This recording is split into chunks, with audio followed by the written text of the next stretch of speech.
Вы будете в шоке сейчас. На арабском языке в Коране слово «мужчина» и «женщина» упомянуто по 23 раза.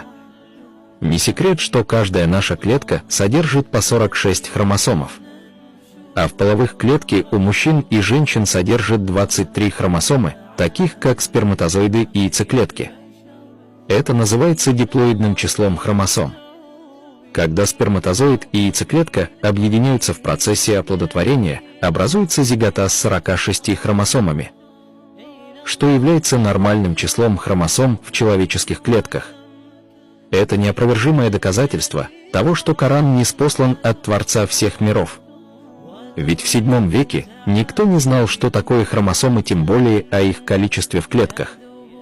Поделитесь этим видео со своими близкими, чтобы они тоже знали об этом. Да хранит вас Аллах!